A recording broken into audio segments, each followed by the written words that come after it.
இன்று ஆட்சியாளர்களும் கனவான்களும் குற்றம் பிடிக்கப்படுவதில்லை.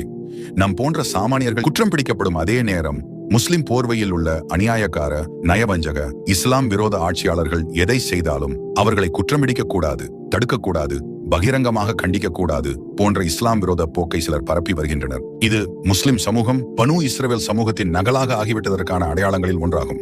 முஸ்லிம் சமூகத்திற்கு இறை உதவி கிட்டாமல் இருப்பதற்கான காரணமும் அதுவே. இன்று முஸ்லிம்கள் பெரும் எண்ணிக்கையிலிருந்தும் அவர்கள் எங்கு பார்த்தாலும் பாதிக்கப்படுகிறார்கள், அழிக்கப்படுகிறார்கள். இப்படித்தான் பனு இஸ்ரவேல் சமூகமும் அழிக்கப்பட்டது. குற்றம் பிடிப்பதில் அவர்கள் பாகுபாடு காட்டி அரசர்களையும் பணக்காரர்களையும் விதிவிலக்காக்கி பலவீனர்களை மட்டும் தண்டித்ததன் காரணமாகவும், தங்களுக்கு வழங்கப்பட்ட நன்மையை ஏவி தீமையை தடுக்கும் பொறுப்பை அவர்கள் கைவிட்டதன் காரணமாகவும் அன்னை ஆயிஷா அறிவிப்பதாக வரும் ஹதீஸில் இப்படி வருகிறது. பிறகு நபிகளார் எழுந்து நின்று உரையாற்றினார்கள். உங்களுக்கு முன் இருந்தவர்கள் அழிக்கப்பட்டதற்கான காரணம், அவர்களில் கண்ணியவான்கள் திருடினால் அவர்களை தண்டிக்காமல் விட்டுவிடுவார்கள், அவர்களில் பலவீனர்கள் திருடினால் அவர்களுக்கு தண்டனையை நிறைவேற்றுவார்கள். அல்லாஹ்வின் மீது ஆணையாக, முகம்மதின் மகள் ஃபாத்திமா திருடினாலும் நான் அவளது கையை வெட்டியிருப்பேன்.